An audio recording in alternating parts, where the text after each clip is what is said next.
آپ 100 مرتبہ کرتے ہیں، 200 مرتبہ کرتے ہیں، ایک تسبیح کرتے ہیں، بعض اوقات لوگ لاکھ دفعہ آیت کریمہ بیٹھ کے کر رہے ہوتے ہیں.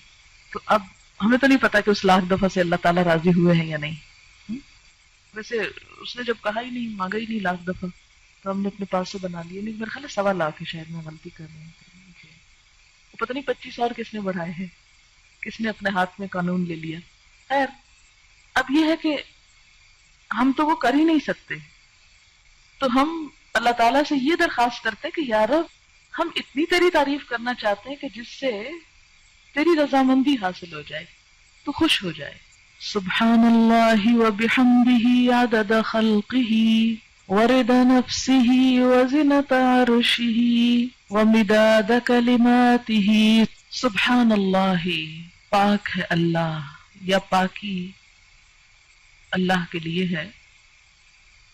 وبحمدہ، اور ساتھ اس کی تعریف کے، یعنی اللہ کی پاکی بیان کرتا ہوں اس کی تعریف کے ساتھ. کتنی پاکی بیان کرتا ہوں، کتنی تسبیح کرتا ہوں؟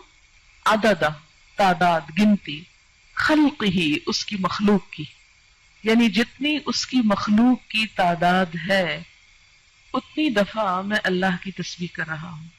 تو اب جب ہم تسبیح کرتے ہیں، جیسے تسبیح پڑھتے ہیں دانوں کے اوپر، ہم کہتے ہیں سبحان اللہ سبحان اللہ سبحان اللہ سبحان اللہ، یا انگلیوں کے اوپر پڑھ رہے ہیں آپ، تو ایک وقت میں آپ کتنی دفعہ پڑھ سکتے ہیں؟ مثلا 1 منٹ میں چند دفعہ ہی پڑھیں گے نا. لیکن اگر آپ یہ جملہ بول دیتے ہیں سبحان اللہ وبحمدہ عدد خلقہ، کہ اللہ کی پاکی اس کی تعریف کے ساتھ اتنی مرتبہ جتنی اس کی مخلوق کی تعداد ہے. اور اللہ تعالیٰ کی مخلوق کی تعداد کتنی ہے؟ اللہ تعالیٰ خود فرماتے ہیں وَإِن تَعُدُّوا نِعْمَتَ اللَّهِ لَا تَحْصُوهَا.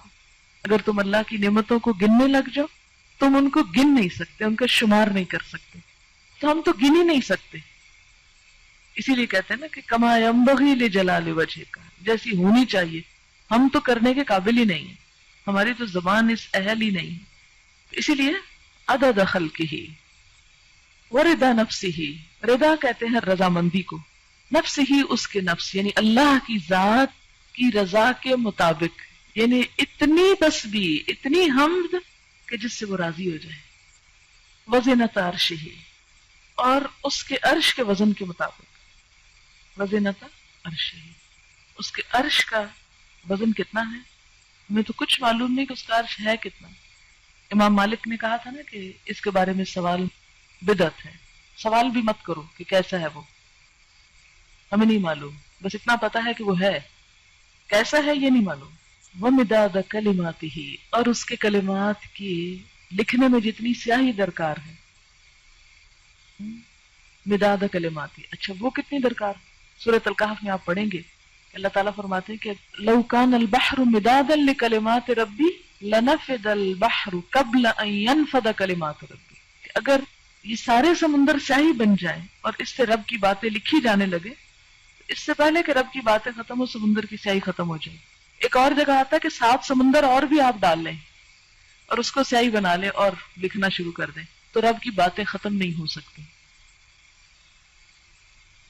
تو پھر اس کے لیے کتنی سیاہی چاہیے ہوگی، ہم تو اس کے بارے میں امیجن بھی نہیں کر سکتے. فرمایا جتنی چاہیے وہ مداد کلمات، کہ اس کے کلمات جتنے ہیں ان کو لکھنے کے لیے جتنا وہ مٹیریل چاہیے اس سب کے برابر. سبحانک اللہم وبحمدک اشہد ان لا الہ الا انت استغفرک واتوب الیک. السلام علیکم ورحمۃ اللہ وبرکاتہ.